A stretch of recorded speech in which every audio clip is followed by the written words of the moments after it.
We try to focus here on the town hall on things that affect you the most. And a decision from the White House today affects just about everybody watching in one way or another. It's that plan everyone's talking about to cancel some federal student loan debt for millions of borrowers. President Biden's plan nixes up to $10,000 of debt for anyone making $125,000 or more. $20,000 can get canceled if you got Pell Grants while you were in college. And he extended the student loan payment freeze for the final time. It will now go through the end of the year. Then those payments will have to pick back up. The president has faced criticism from Republicans concerned about the cost of this and concerns about inflation and fairness. Here's how the president defended that this afternoon. By resuming student loan payments at the same time as we provide targeted relief, we're taking an economically responsible course. As a consequence, about $50 billion a year will start coming back into the Treasury because of resumption of debt. Independent experts agree that these actions taken together will provide real benefits for families without meaningful effect on inflation. We know there are a lot of questions about this. We've been hearing from you all day long about it. And here to help us understand is Mark Hamrick, senior economic analyst and Washington bureau chief for Bankrate.com and a friend of the show. It's nice to have you back on. And to start off, depending on how long you've been paying off student loans, $10,000 might sound like a lot, or it might sound like a drop in the bucket if your debt load is a lot more than that. What kind of impact will this announcement make on the average borrower as you kind of look at the numbers? I know everybody's situation is a little different, but generally speaking. Well, I think first of all, Michael, we think about the fact, and good to see you, great to be back on in Western New York, an area we care a lot about here.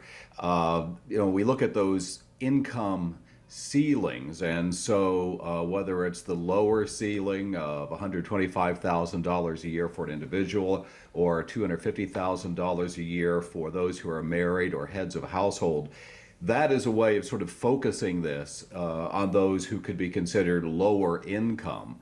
And the administration is trying to point out that the large majority of individuals who are going to benefit or will be affected by this are really lower income individuals.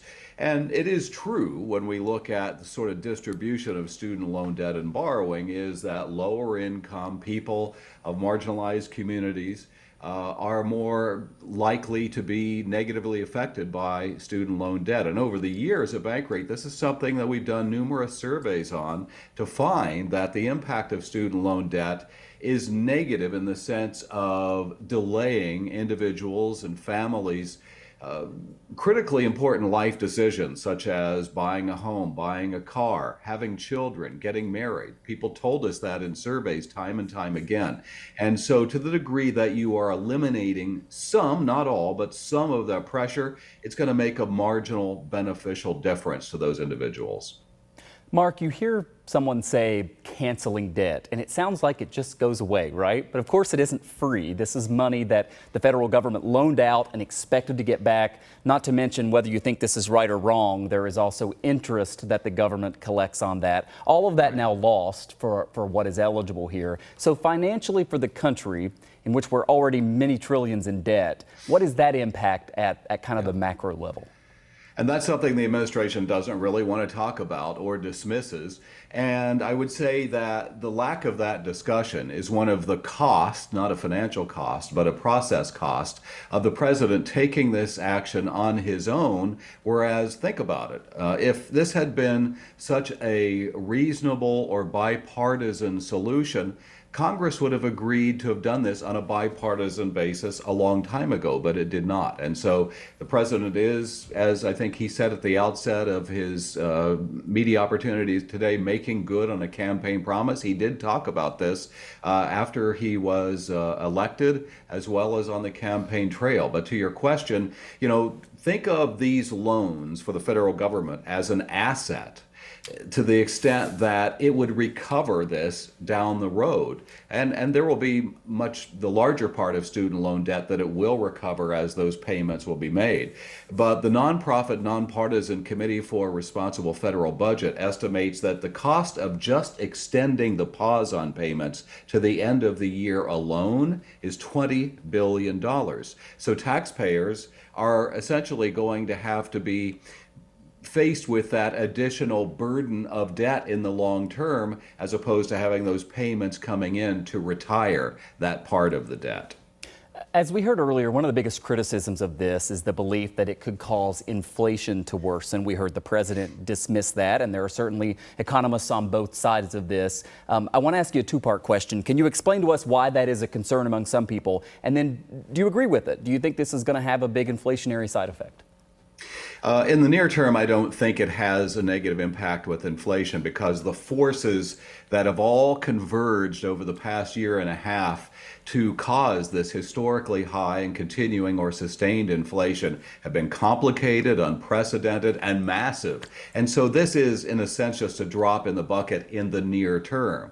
But when that same group that I just referenced looks at the cost of this over the long term, they think it's something on the order to 400 to 500 billion dollars. Okay, so that's a lot of money being added to the long-term federal debt of the country. And so, to the extent that, as you say there, Michael, we already have an established problem with the deficit. That's the sort of yearly problem that we have, and the difference between spending and revenue. And then the long-term problem we have in the sense of paying that deficit with debt. We're not retiring that debt at all. It's, if anything, it's only going up. And by the way, we're in a rising interest rate environment. We don't know what the outlook is for interest rates in the long term, but there is some risk that rates will be higher, if not substantially higher, years from now because of this debt that is being accumulated. So that's where I really worry more about it, Michael, is the fact that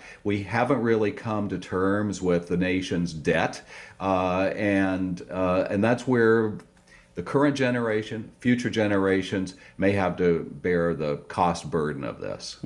Finally for us here, Mark, some people who generally support loan forgiveness are also sort of critical about this, saying it's just a Band-Aid, right? It doesn't really deal with the underlying problem of college being so expensive and all the debt that comes along with it. The system itself isn't really changing here, right? You're just sort of dealing with this problem at this moment in time. It would take action beyond what the president can do to make those big changes. What do you think Congress could and should do to make sure that we just don't have this same debt crisis years from now as a new generation takes on trillions in debt? Well, this problem is years in the making to get to $1.6 trillion worth of student loan debt, and it's the accumulation of decisions by essentially state legislatures, among others, all across the country, to no longer fund public education in the way that they did, let's say, years and decades ago. Obviously, private education is not a function of a state legislature funding public education, but taken together, individuals have had to bear the risk or the cost of these tuition and fee debts, where it's been shifted over to the individual, and then they've taken out where they have student loans to make up that difference. So number one would be have a more efficient education system broadly. I think technology will address it over time, because this level of additional cost or inflation in education expenses is not sustainable in the long term, when you could go to a public school now and easily rack up, something on the order of $200,000 in debt for an undergraduate education, when we know that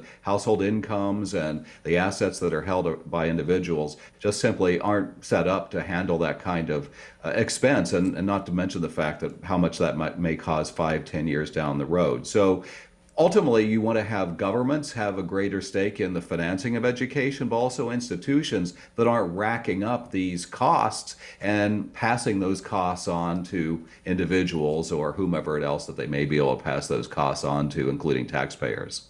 Multifaceted, no doubt. I know that our viewers have a lot more questions, some of which we can't answer yet. We'll get some of the nitty-gritty on how this is all going to work in the coming days. But Mark Hamrick, Senior Economic Analyst for Bankrate, we appreciate you coming on, because this has been very clarifying as we all try to wrap our heads around this. Thanks for your time. My pleasure, Michael. Thanks for having me.